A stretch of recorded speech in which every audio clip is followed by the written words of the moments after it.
In the beginning, there was darkness, and then, bang, giving birth to an endless expanding existence of time, space, and matter. Now see further than we've ever imagined, beyond the limits of our existence, in a place we call the universe. Sex is the most basic of human drives.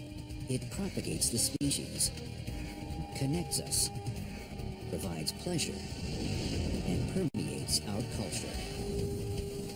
As human beings expand their habitat to include the vast reaches of space, are we prepared to take sex with us?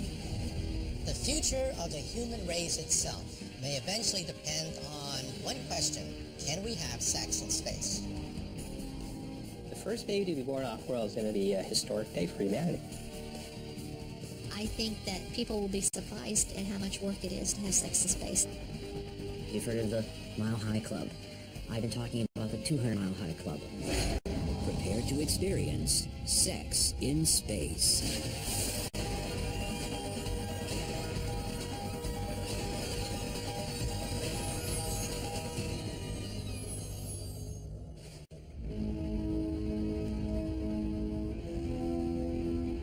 When scientists envision our future in space, they see cities on the moon, colonies on Mars, and eventually human expansion throughout the cosmos. If we are going to make the jump between a terrestrial species and a celestial species, sex and reproduction will be part of that leap. But actually performing sex in space is easier said than done. The number one enemy of sex in space is Isaac Newton's laws of motion. The third law of motion: for every action, there's an equal and opposite reaction. If you push against something, it pushes against you. So we're going to have to learn tediously a new law of human behavior when it comes to sex in space. Ready to test that law and boldly go where no man and woman have gone before is Vana Banta. Vana is the author of the quantum fiction novel Flight, a poet, and a dedicated space advocate.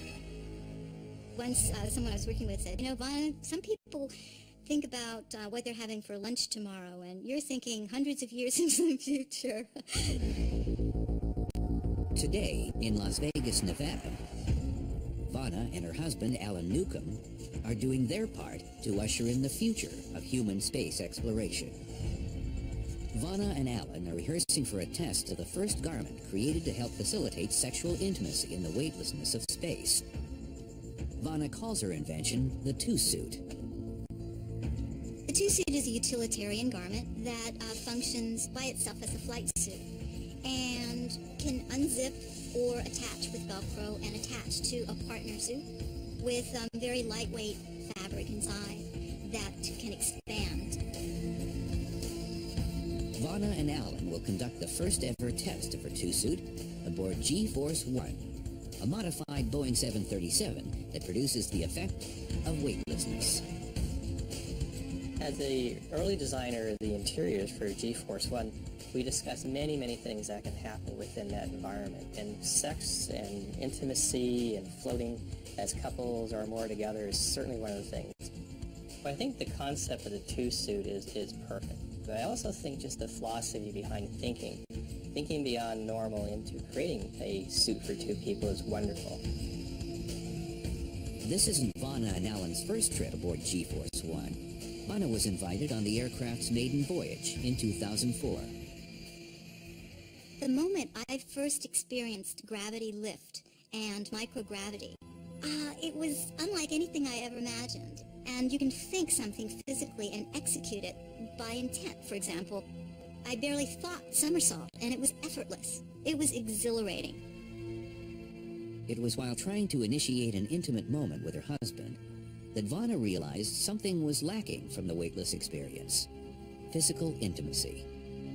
We somersaulted, we spun around, we flew, did various acrobatics, but one impression that I really had was just how zero gravity is, in that there's no attraction. You just couldn't, you just couldn't quite, you just really had to work at it, just for a kiss. Vana saw a future need and decided to fill it. now. The idea came to me of a two-suit, which was a suit that you can hook up with your partner, and then you don't have to work at staying close or hanging out. And it's not just for sexual activity, but intimacy. The feeling of intimacy and closeness, of physical proximity, cuddling, cozy, hanging out. A pair of two-suit prototypes have been manufactured, and they're about to be thoroughly tested, 38,000 feet above Nevada. I'm very excited to be testing the two-suit, and actually creating the future is very exciting and very profoundly moving to me right now. Being married to the creator of the two-suit is a real rocket ride. Anna is a brilliantly creative Renaissance woman, and besides, she's hot.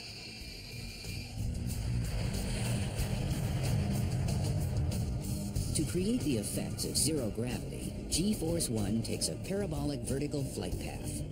As the pilot arcs the aircraft over the peak of the parabola, the occupants experience about 30 seconds of weightlessness. It's the same effect you feel on a roller coaster when you go over the top of a hill and fly out of your seat.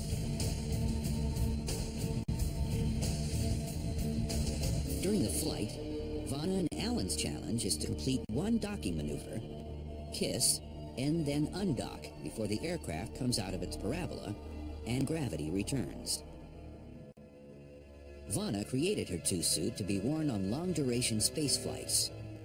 But on G-Force One, she and Alan will have less than 30 seconds of weightlessness to put the suit through its paces. During the first two parabolas, Vana and Alan acclimate themselves to weightlessness. On the third parabola, their docking attempt is interrupted by a group of wayward passengers. During the next several parabolas, Vana and Alan struggle against time and the whims of weightlessness to achieve docking.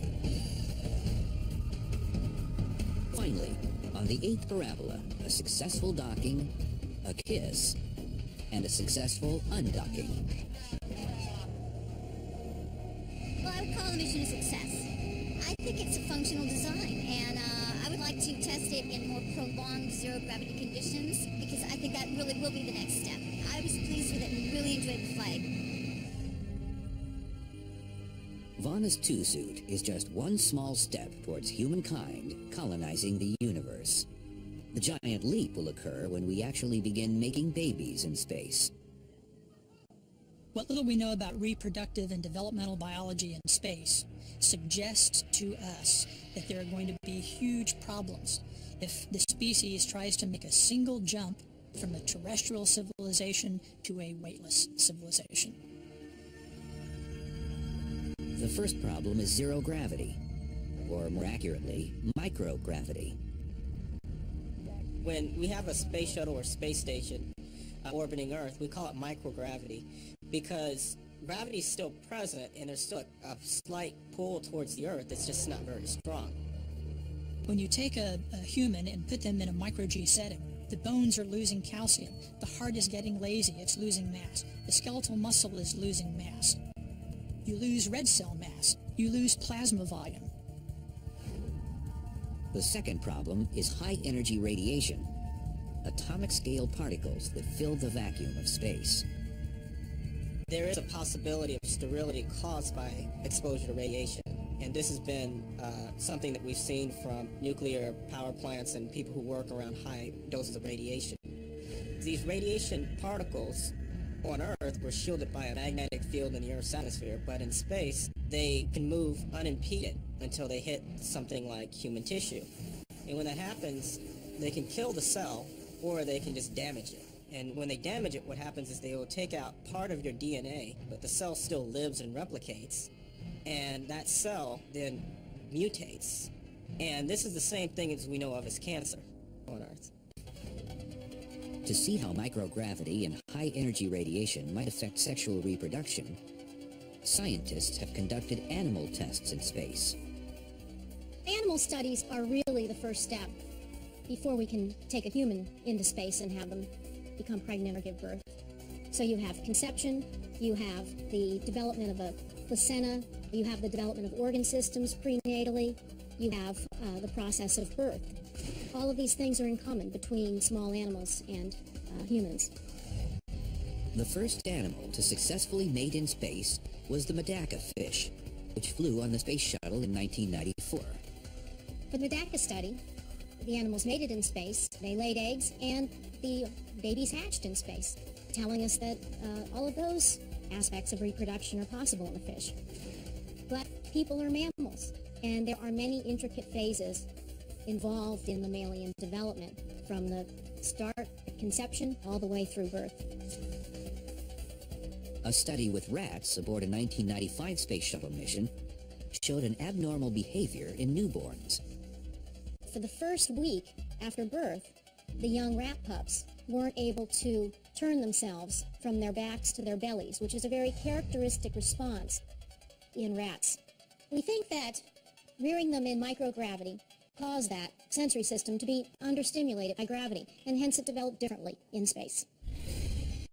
Other experiments have shown even more severe effects. Studies have shown that male rats that have flown in space, when you mate them to non-flown female rats after their flight, the offspring exhibits a lot of growth retardation and even developmental effects like hydrocephaly, kidney abnormalities.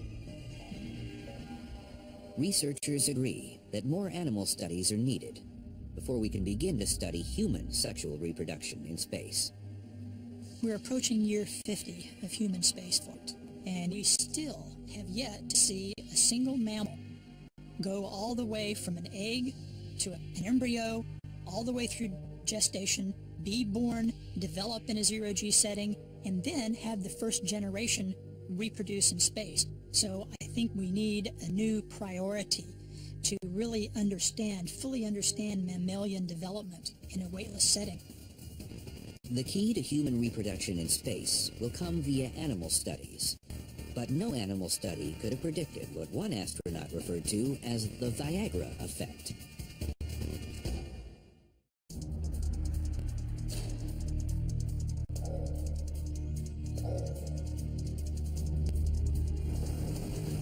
And liftoff of Space Shuttle Discovery. Both NASA and the Russian Federal Space Agency have stated that they've conducted no experiments into human sexuality or reproduction. But that doesn't mean scientists can't piece together what might occur if a man and a woman made an attempt to conceive a child in space. If the male isn't physically aroused, then intercourse isn't possible. However, according to at least one astronaut, being in space produced what he called the Viagra effect. In his book, Riding Rockets, Space Shuttle mission specialist Mike Mullane wrote about a persistent and at times painful condition he experienced every day when he woke up. NASA flight surgeons believe the redistribution of blood in microgravity is the cause. The fluid shift may make it easier for men to have sex in space, so that may be an interesting thing that we'll have to investigate. In fact, there's some evidence that men tend to have erections easier in space because of the fluid shift. The conclusion? Males need to worry less about performance issues in space than they do on Earth. I'm not sure that human beings would have much trouble with the actual act of mating itself in microgravity. I mean, providing they had the desire. We do have a small sample size of 4 shuttle crew members who basically said that their sexual desire actually decreased on orbit, and this correlated with decreased testosterone levels as well. Now, that's a small sample size, but it does give you an indication of what might be going on in zero-G. The next unknown is how microgravity might affect fertilization. Long-term exposure to space radiation could damage both the sperm and, quite possibly, all of the female's eggs. If she's of childbearing age, then one of those eggs, if it has been damaged, could produce a child that had some sort of birth defect or the failure of the child to be born alive. Once released into the fallopian tubes, the millions of sperm swim towards the egg. One tenacious sperm will burrow inside, beginning the process of fertilization. Once the egg is moving down the fallopian tube and is propelled to the uterus, will it embed itself in the wall of the uterus and begin developing a blood supply and a placenta and grow into a baby. We just don't know that. If fertilization is successful, cell division and growth of the embryo begins. As the embryo develops into a fetus, gravity becomes increasingly critical. For a human fetus, a full-term pregnancy is about 36 weeks. And up to about the 26th week, the fetus is neutrally buoyant. After that, the fetus becomes more dense, and so the fetus tends to sink in the uterus in the amniotic fluid. So from that point forward, there does seem to be a lot of effects of gravity in the developing organ systems of the fetus. If you're not exposed to gravity during that critical phase, the development is basically very abnormal. An animal study conducted in the 1980s turned up troubling results affecting the embryo's skeletal structure and heart. There have been some studies done on the Biocosmos satellites in which a developing rat embryo, because they're in a weightless environment, there's anywhere from a 13 to a 17% decrease in bone mineralization of all the fetal bones. We know that the extensors along the spine are smaller mass. We know that the left ventricle of the heart is actually smaller. And it makes sense when you consider that ventricle does not have to pump against gravity to move blood. It's unknown how the same lack of gravity might impact a human fetus, but it's likely to have similar effects. If scientists can find a way to bring a healthy human baby to term in space, then a whole new kind of delivery room will be required. Giving birth in space will be messy in space just like it is here on the ground. You have liquids and fluids involved and blood. You have the chance of liquids flying everywhere. So ventilation systems and cleaning systems need to be developed to help the birth process. Space architect John Spencer has given some thought to how a zero-gravity birthing chamber might work. One of the design requirements of a zero-gravity birthing chamber will be a fairly rapid flow of water. And the reason for that is cleanliness, but also keeping the chamber clear of blood so the doctors who are helping with the birthing can actually see everything that is going on. John was inspired by water birthing, in which babies are delivered into warm water. Proponents of the method say it eases the transition from the womb to life outside the mother. John also believes weightlessness will provide similar benefits. When you're in the womb, it's like being in zero gravity to begin with, so going from a zero gravity womb environment to a zero gravity room environment might be an easier transition. Based on all we know, that day is still very far in the future. Here's what it all boils down to. If gravity affects all aspects of vertebrate development, then there are profound implications when you consider successful procreation in an extraterrestrial environment. One of those implications is that babies born in space might have a difficult time visiting Earth. We'll most likely need people 100 years from now who have evolved in those environments. If they come to Earth, they're going to need to wear an Earth suit, which will have an exoskeleton kind of thing, which helps them with their weaker muscles and weaker bones and everything. So it's interesting. We're going to create eventually a space species who will need an Earth suit to return to the mother planet. One possible solution is to create artificial gravity in space using centrifuges. Centrifuges use centrifugal force to create an effect known as gravity loading. You could imagine a pregnant woman, seated at one end or even laying down with her feet towards the center of it. She could be reading, working, talking to people, whatever, and that might go on for an hour or two. Enough so that there's a feeling of up and down that might be beneficial for the fetus. The first baby to be born off world is going to be an amazing, amazing experience, and it's going to be a historic day for humanity. Scientists think it's only a matter of time. I think eventually we will be reproducing in space. We just need to figure out how to do it right. What better opportunity to figure out how to do it right than NASA's planned 3-year mission to Mars? But will sex be invited along for the ride?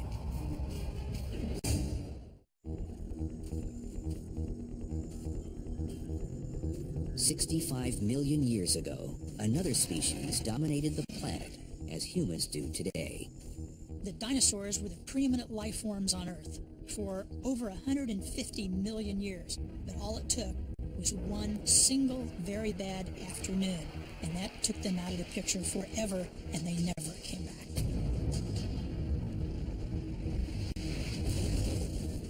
The reason that it's important for human beings to get off the planet is that if we don't, the Earth itself is a single-point failure.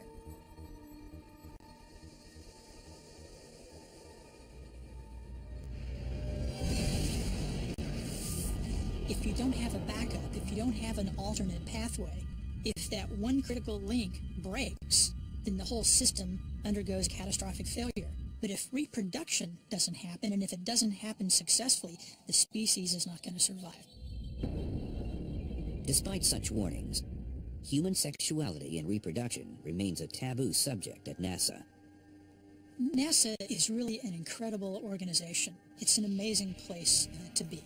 However, NASA is an organization of engineers, by engineers, and for engineers. To an engineer, the light switch is either on or the light switch is off. There's no gray area. In the life sciences, there are only two absolutes, life and death, and everything else is a shade of gray. As far as sex and space and all the years that I spent at NASA, I don't recall ever having a conversation about it with a crew or with mission management. So it just hasn't been a big concern. NASA is funded by taxpayers, and taxpayers want to know that their dollars are not being used for astronauts frolicking in outer space, having space escapades at their expense. The public wants to know that their tax dollar is being used wisely. And that's why NASA is so skittish about the whole concept.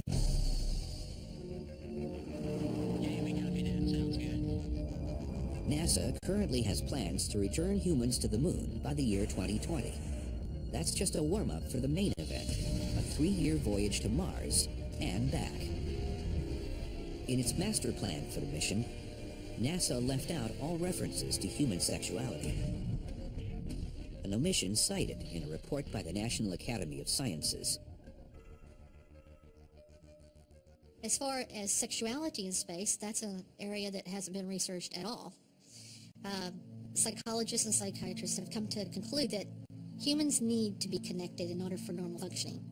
We need to be psychologically connected, we need to be emotionally connected, and we also need to have some physical connectivity with individuals. So intimacy at all these different levels is very important. The problem with long-duration space cruise is that the model to date has been one that precludes any sort of intimacy. Some experts believe that astronauts should be expected to sublimate their needs and desires for the sake of the mission. That's unrealistic. It's not going to happen. It would lead to very dysfunctional individuals if they were able to maintain that kind of separateness.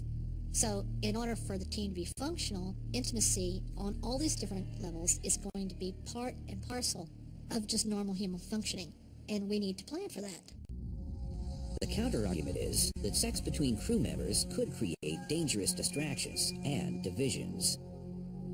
Arguments may occur, problems may happen, tiffs may happen. One person might get jealous for another person or might start lusting for another partner or something like that. That will happen. It's going to be hard to avoid it. We are human beings, and there could be petty issues that may pop up, but you have a long time to talk it out and communicate it. Sending single-gender crews has been suggested as a way to inhibit or prevent sex on long-duration missions. I think it's unrealistic to think that just because you have all one gender that there is not going to be any needs for sexual contact or that sex won't happen. I think that's the kind of a naive approach. Another plan calls for sending only married couples. It's also unrealistic to expect that simply being married is going to be the solution. So I don't think that marriage is a foolproof way to approach it any more than to send all one gender. I think that what we need to do is to select individuals who are emotionally mature, who are comfortable in their sexuality, and then you give them training to deal with issues as they come up, and then you simply have to trust them to do a good job. Cheryl's idea is to have the crew first live together for 9 months in a location that mirrors the isolated environment of Mars. She suggests Antarctica. One of the ways we can test this out is to send them down to Antarctica to winter over for 9 months. During that period of time, they can not only work out how their social issues are, but they can work out any intimacy issues. They can find out if they're going to be attracted to each other, and if they are, how are they going to deal with that, and how the group is going to deal with that. That way, when we actually put them in the space rocket to send them off to Mars or to send them to the moon to inhabit there, they'll know what to expect, and they'll know how to deal with it. I think that taking the attitude that they're professionals and they'll just muddle their way through is a recipe for disaster.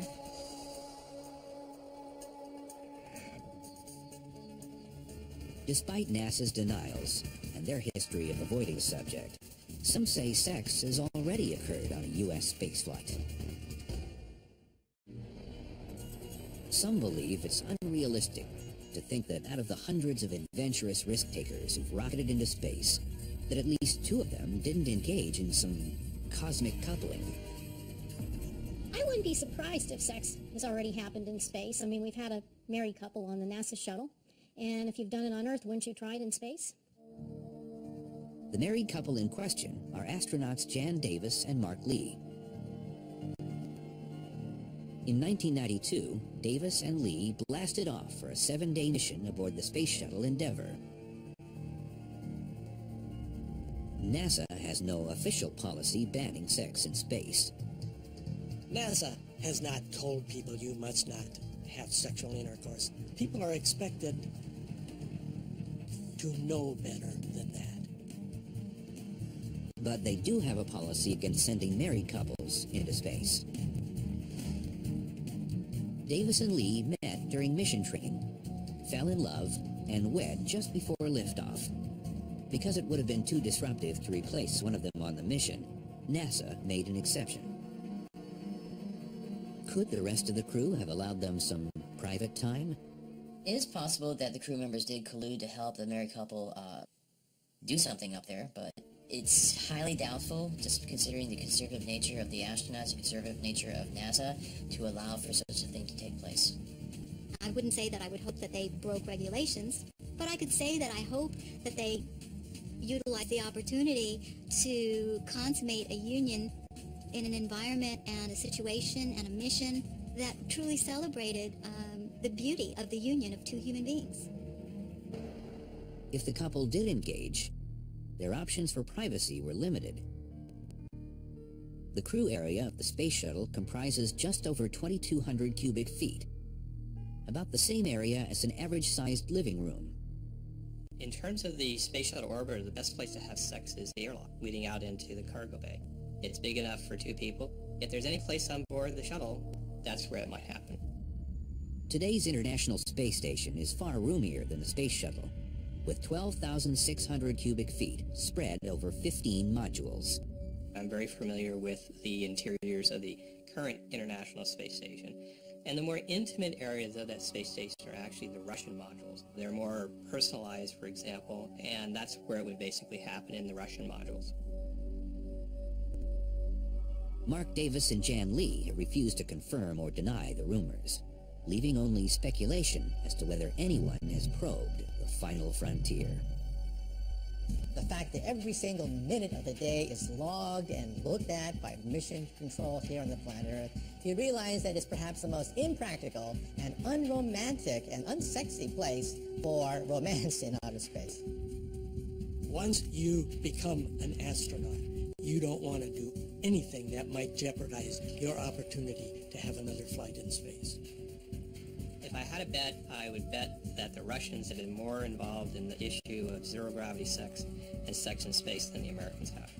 The Russians are a little bit more open-minded. They have guitars in space. They've even passed out cigarettes on board space stations and liquor. And why not? Speculating about whether sex in space has happened or whether astronauts have done it relegates it to the category of tabloid mentality. I think that the question is not whether it actually has happened or not, but we need to get past that whole titillation about whether there's been sex in space and say there will be sex in space, and we need to stop agonizing over the whole issue. Regardless of whether it has happened, everyone agrees that sex in space comes with certain advantages and disadvantages. I think people are better looking in space. The faces get a little bit more flush. Women's breasts get larger. With the face being a little more puffy, the wrinkles go away. The legs are thinner because there's less fluid down there. Women don't need bras because there's nothing to hold them down. But looking sexier doesn't help you grapple with the physics of microgravity sex. As we saw on G-Force 1, the slightest nudge from your partner can send you reeling. The problem is you've still got mass. If somebody was to push down on somebody very hard, it could send them off in another direction across the cabin of a spaceship and could do severe damage. You can break a penis physically, and it's actually very difficult to then, do the operation to get it all back together again. In light of the challenges, what would the experts say if they were invited into space to have a go at hitting the zero G spot? Sure. Oh yeah, I'd be there. I would have sex in space instantly. I'm a scientist, and as a scientist, we like to observe. We like to study from a distance, but we don't like to partake. We don't like to interfere with the subject we are studying. Yeah, my wife said I can only have sex in space with her. I really don't know. It's something I've really not thought about. I've thought more about giving birth in space, actually. We've seen Vana Banta's concept for how to accomplish sexual intimacy in microgravity. Another method, supposedly once tested in the tanks NASA uses to train astronauts, is called the three dolphin technique. Two dolphins sometimes have a hard time coupling together. A third one that can press them together actually makes it easier for the coupling process to happen. That may well happen in zero gravity also. You might want to have a third person to help facilitate you or keeps you in the middle of a zero gravity environment. The only problem is, no one bothered to tell dolphins about the three dolphin technique. Marine biologists say it's not true. One thing everyone does agree upon is that one or more of the mating partners needs to be restrained. What you could have is some hand holds and perhaps leg holds, similar, made out of bar kind of material, similar to the handholds you have to assist you in a bathtub. Any mechanism that would simulate constraints on motion that would at all mimic gravity would probably facilitate mating in space. It could be Velcro.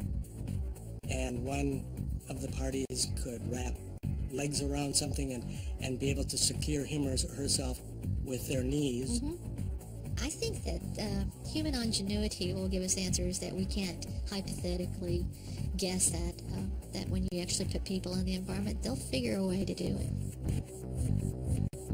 And then perhaps footholds similar to the kind of things you put your feet in water skis to secure the bottom.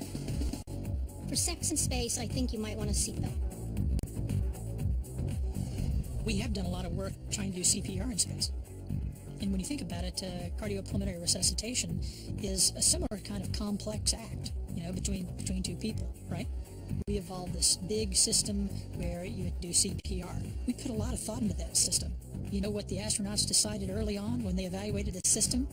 They decided the system was too cumbersome, and they could do it all with duct tape. I'm not saying that duct tape is a sexual aid in space. I'm just saying duct tape is like the Force. It has a light side and dark side, and it binds the universe together. Harvey's invention sounds very good to me.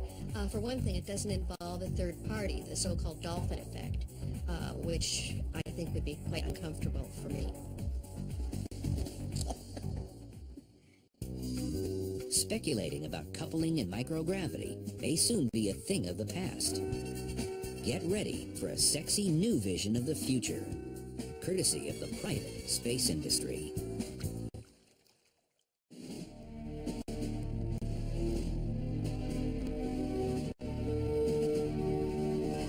There was a time not so long ago when space travel and space travelers were the epitome of sexiness.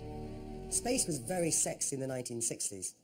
If you ask any of the astronauts who were part of the space program in the 1960s, they will all tell you that they were actually sort of sex gods. two things became the equivalent of a cold shower for space travel. One, the promise of average citizens traveling into space was never fulfilled. Houston now controlling. People got the impression that the shuttle was something that would also be commercialized. So they got all excited about it in the 70s, coming out of this sort of sexy era of space with the moon program. And then the general public were vastly disappointed. We have main engine start and liftoff. The second thing was the Challenger explosion. I think that caused a real change, sea change in the public's attitude. They began to discount the idea that they would ever go to space. But that's all about to change, thanks to the private space industry. The first space tourism venture to take flight is Virgin Galactic, brainchild of British billionaire Sir Richard Branson. Richard Branson's Virgin Galactic is selling tickets for $200,000 a piece to go up to the edge of space, which is about 62 miles. And it is the closest we can get to a true space experience.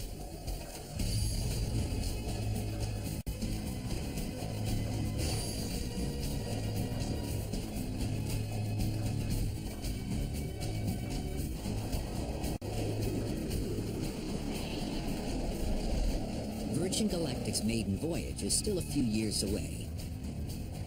But that hasn't stopped the sexually adventurous with money to burn from inquiring about private flights.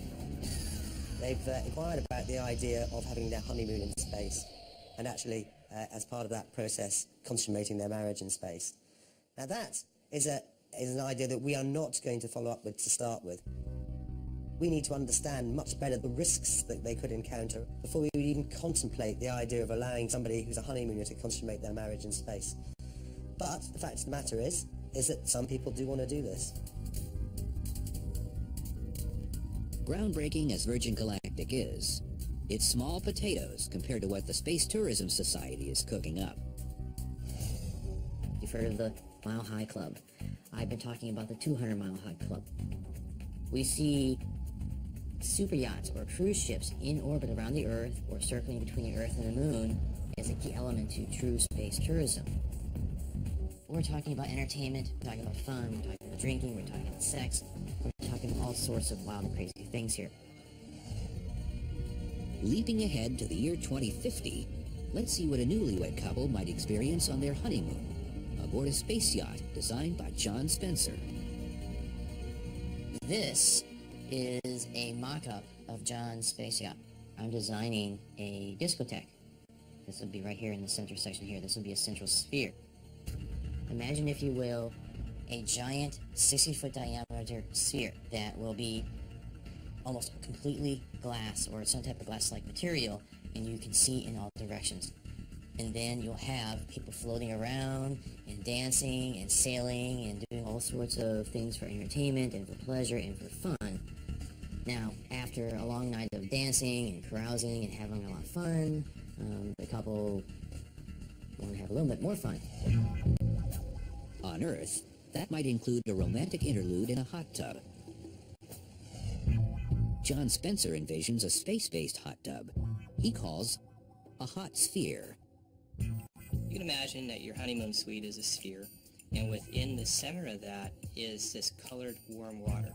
And in that, you can immerse yourselves hanging on to each other for lovemaking or relaxing. The sphere will be kept in place within the volume by airflow, so it won't move around, but you can splash and the water will come right back as little spheres into it. After a soak in the hot sphere, our couple retires to their honeymoon suite. There, they'll find Sam's rebuttal to Newton's third law, the Snuggle Tunnel. So, pretend this is a giant window inside the honeymoon suite. So we have the fantastic panoramic view, and then they can expand this thing here, which is known as the Snuggle Tunnel. We have illumination inside, we'll have ventilation inside. As you can see, it's furry. Gotta have it furry, gotta make it soft and comfortable for people to do their thing. Then you go in here, and then they're snuggling in the Snuggle Tunnel. Might the Snuggle Tunnel become basic equipment on Virgin Galactic's Spaceship Two? It's clearly not something for our early days of suborbital space tourism. But, you know, I'm very used to working in an organisation whereby we also think about the future. And the fact is, one day there might be a Spaceship 3 or a Spaceship 4, and the concept of a snuggle tunnel of some sort is entirely logical. Is it only a matter of time before NASA jumps on the Snuggle Tunnel bandwagon? I've never heard of any plans at NASA to develop a snuggle tunnel. So, maybe not. But while the space tourism industry plays up the more titillating aspects of sex in space, life sciences researchers have their own reasons for being hopeful. I think space tourism is the venue in which sex in space will be addressed more comfortably and more openly. And I think that that will be the milieu in which it will finally be comfortably dealt with. It seems inevitable that where humans go, sex will surely follow, even into the cold, vast reaches of the universe. The whole part of exploring is you're not only exploring locations, it's an exploration of ourselves, a perspective of ourselves, and part of that is intimacy, lovemaking, relationships. We are progeny of not just the Earth, but of the cosmos. And as its progeny, it is our duty to use the best of our ability and continue that into other planets. Who knows what we'll find? To paraphrase the poet Dante, the heavens swirl above us and our eyes are still cast to the ground. Sex is part of the human experience, and wherever humans go, sex will go too. That's logical, it's rational, that's the way it should be.